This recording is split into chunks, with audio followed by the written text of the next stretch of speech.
There are days when I can't remember what I had for lunch, if I slept, or why I can't remember how to brush my teeth. And then there are memories so vivid that I can remember every detail and instance. I'm sure my problem isn't that unusual to most people, but it's the fact that I'm losing my memory that scares me. We've all got to die sometime, but before I leave this earth, I wrote this down and wanted to share it with you, Mike. Everything I'm sharing is true, at least as far as I can remember. I had the best backyard a 12-year-old boy could ask for. Running around and playing in the woods and hills of the Appalachian Mountains with the Cumberland River nearly at my doorstep, my family and I would boat and fish nearly every weekend. It was a sportsman's paradise. Even at my young age, I knew the beauty of my environment. But it wasn't just beautiful. It was also mysterious and wild. I've heard some strange noises in my young life, noises that I couldn't explain. And many years before I was born, there were always rumors of something living in the wilds of those mountains that the locals called the Hillside Beast. And that's where my story begins. My father was an independent contractor that traveled all around the state. My mother stayed at home to raise us rambunctious boys. I was the middle child, sometimes ignored and often neglected, but I dealt with it fairly well, as the woods were my sanctum. There were so many whispered tales about the creature that I felt sure that something resembling a Bigfoot lived in those woods and mountains all year long. Some of my friends from school, and even a few that lived near me, would blame anything and everything on Old Harry. That's what we called him, Old Harry. We all knew what Bigfoot was, because back in the 70s, he was pretty popular, and on occasion, a TV program would air about the old Patterson-Gimlin film. During the summer of '79, some livestock would go missing, but mostly it was just chickens. It would happen mysteriously and randomly. Sure, it could have been a person, but the physical damage in some cases were so devastating that I couldn't imagine a person would rip a wall down or tear a door off for 4 chickens. It just didn't make any sense. Well, those were the stories we'd hear. But aside from Old Harry making his rounds, I still lived in the woods, fearless but always aware. Outside of the woods, I did have one nagging problem, and that was a bully by the name of Reggie. This story can't continue until you hear about Reggie. He and I had grown up together, going to the same school. For a spell, we also liked the same girl, which just made matters worse. He was a grade higher than me until he was left back in 5th grade due to very poor grades. Reggie loved to open his mouth and taunt and intimidate anyone, but especially me, as much and as often as possible. We butted heads frequently and especially on the playground.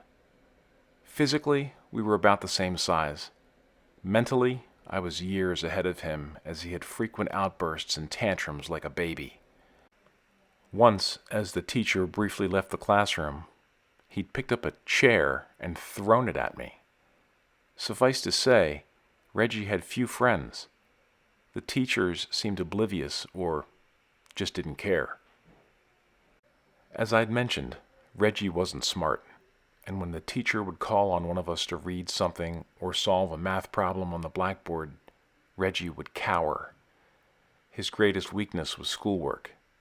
Suddenly, he wasn't so tough anymore. I guess he should have studied more instead of trying to make everyone's lives miserable, threatening classmates with beatings, throwing rocks at anyone he crossed paths with. He didn't discriminate.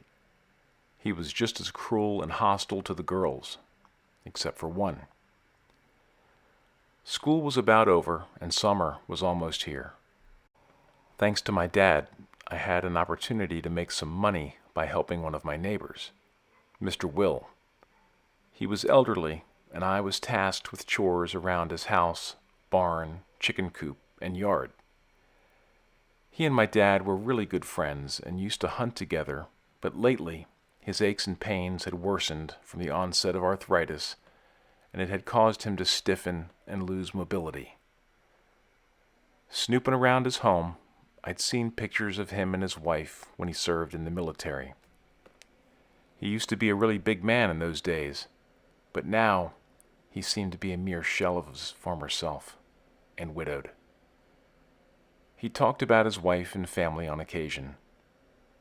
Very few came to visit, but his demeanor was positive. My mom would always bring him a pie or invite him over for dinner. We enjoyed his company. He was a good, decent man. Our houses were connected by what I guess you could call an alley or trail. My dad created the path that ran behind our homes. It was about a quarter-mile walk to Mr. Will's. After school, I'd usually drop my books off at the house and take the trail over to Mr. Will's for my list of chores. Sometimes he didn't have much, and we'd just talk. He knew about Reggie, and he was the first adult to acknowledge that old Harry was real. He'd seen him on more than one occasion behind his chicken coop late at night. I felt a chill go down my back when he mentioned it. So far, the lights seem to scare him away, but each time he comes back, he seems to get a little bolder. Let me show you. My eyes were wide. Oh my God, he's real, I kept thinking. Together, we had to refortify the floor of the chicken coop. Mr. Will was certain that old Harry was trying to snatch his chickens by crawling up through the floor. He was tearing at the floorboards. "What's keeping him from just breaking in?" I asked. "Because that creature knows what follows a light switched on." "Do you mean a gun?" I said. "Exactly," said Mr. Will. "And I like my fresh eggs, so let's try and fix this." A few hours later, and after we fixed the floor, I fed the chickens and cleaned up the inside of the henhouse as best I could. I couldn't wait to get home and tell my dad that Mr. Will had seen old Harry. It may not sound like much these days, but depending on how much I worked, I'd usually make about $10 a week. I thought I was rich. I could now afford to buy all the candy bars and Detective Comics I wanted. It was a particularly rough couple of days as school finally wrapped up. Reggie and I had another knockdown, drag-out fight just after lunch on the playground. My shirt was torn, I had a few cuts and scrapes, and my general appearance looked pretty bad. I just had enough. I was going to settle this right now as I reached for a great big softball-sized rock for Reggie's fat head. But I hesitated and was immediately caught and pulled off by a teacher. I had to stay after school and sit with the principal. I remember Reggie just rolling on the ground, snickering, laughing, and pointing at me. I couldn't really plead my case to the principal about Reggie since I was holding the proverbial smoking gun. I was played for a fool that day by that jerk, and I was absolutely seething. A slow walk home with my latest Batman issue calmed me down. I had a stack of comics of my favorite superhero. Once I dropped my books off, I would head for Mr. Will's house. But he wasn't home. That's strange. He's always home. I decided to keep walking and head for the river and maybe skip some rocks. As I filled my pockets with as many flat rocks as I could find, I wound up for my first throw, and a very large splash happened just a few feet in front of me. I thought, fish? A big fish? I shrugged it off and skipped a rock. Splash! Now that was definitely a rock, and it wasn't mine. And it seemed to be a big one at that. I spun around searching for the person responsible. I was sure it had to be my adversary, Reggie. "Hey, Reggie, where are you? I've got a surprise for you." My surprise was one of my best woodworking masterpieces, a slingshot. I'd worked long and hard, even double reinforcing the rubber bands. I was a decent shot with it, normally, but today I wanted perfection, along with a smooth, round rock right between his eyes, but I'd settle with a shot to the arm. I searched around the bushes and all around that spot, occasionally letting go of a rock for my slingshot. Any movement, real or imagined, I'd let one go. My pockets were starting to lighten. I'd shot so many rocks. And that's when I thought I heard a chainsaw. A chainsaw. How could I be hearing a chainsaw with no one else out here? And yet, it sounds so close, merely feet away. As I stepped up the embankment and off the muddy little beach, the noise seemed to get even louder. I was completely mystified. I scanned the nearby bushes and trees in an attempt to locate it. There! Something's behind that cluster of bushes. Reggie. I don't know why he's got a chainsaw, but I'm locked and loaded with my slingshot. I see a slight movement and I fire away. It's strange how the noise of a chainsaw suddenly turned into what I would call a guttural growl. And almost as quickly as I released the rock from my slingshot, did the bushes shake and part, and a large mass of darkness appeared to move forward, still growling. Was it a man? It was way too big to be a man, at least not in the classic sense.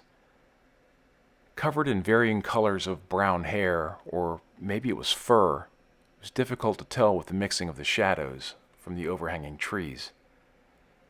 As I was taking this all in, if not for the face, which, by the way, was at my eye level, I would have sworn I was looking at an overgrown monkey because it was on all fours. Its shoulders were broad, the arms looked muscular and thick, the knuckles were firmly planted and were wide and massive. Its face was black with a heavy brow line, and its nose looked like mine, not anything like a monkey. The hair on its head seemed spiky, along with a very short beard and a wisp of a mustache. It was also brown in color, but the eyes seemed to pull me in. The sockets were bigger, but still like mine. I could see the whites and a brown color. There was never a chainsaw. It was Old Harry, and he's real. Since I was about 5.5 feet tall at the time, and he was on all fours and able to stare directly in my eyes, I shuddered when he stood to his full height. It was definitely a he, and my best guess was a monstrous 9 feet tall. In the mere feet apart that we stood from each other, I felt like time stood still. I was taking this all in and couldn't conceive of what to do next. Please, God, make him go away, I muttered. I felt a warm rush down my leg as I relieved myself from sheer fright. As he towered over me, he raised his right arm and grasped the tree between us. He then pulled away from me and over to the back of the tree and proceeded to climb straight up. It reminded me of those lumberjack contests you see on TV where the guy throws a belt around the tree and digs in with his spikes and shoots upwards.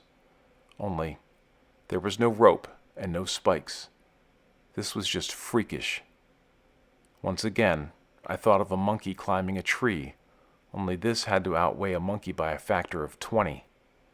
He was 40 feet up in what seemed like 2 seconds. My head was spinning. I felt lightheaded and my pants were wet. And then I heard something dropping from the tree. A few at a time, rocks were falling, small ones. Why? I couldn't see him anymore, but I knew he was up there somewhere, and I didn't spend much more time hanging around that tree. As a matter of fact, I ran like the wind until I was on Mr. Will's porch, which seemed like a second. My knees were trembling, and all I wanted to do was tell the one person who shared his belief that I saw it too. I knocked on the door, but he still wasn't home. I ran back to my house, only to find my mother pulling into the driveway. She chastised me for my aloofness and proceeded to tell me that Mr. Will had a stroke and was rushed to the hospital earlier in the day. What?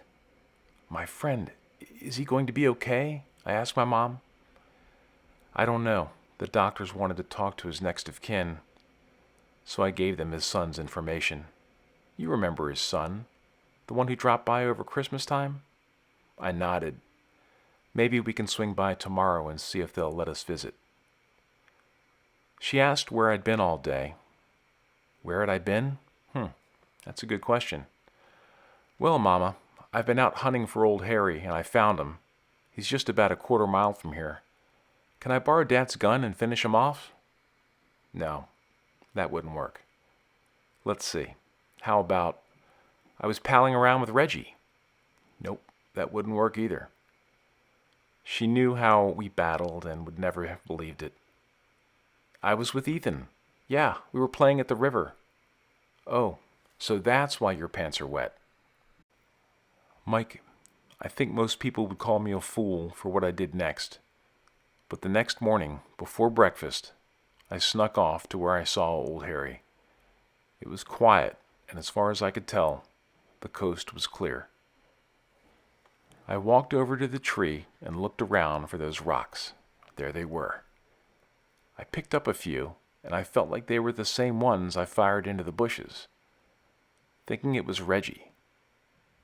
Was he dropping them, saying, I caught your rocks, and now you can have them back?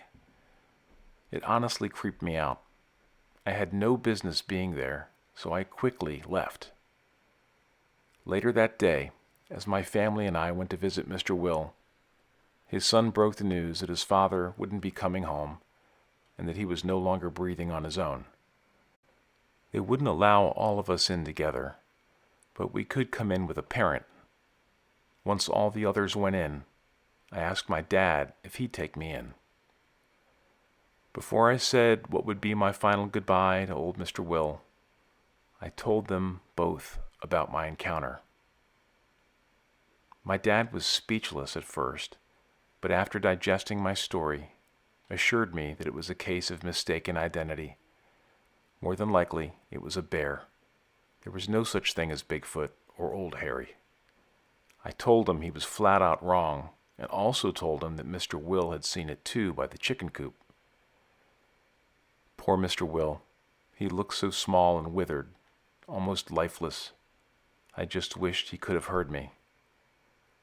My encounter was real, and I never gave up believing on old Harry. Mr. Will's son lived in the house for a while. He even took down the chicken coop and landscaped the yard some, plowing over the small field. A few months later, he put it up for sale. Other than to my dad and Mr. Will, I've never shared this story, Mike, so you can say you have the exclusive. Thanks for your channel, and maybe we'll talk again. Matthew.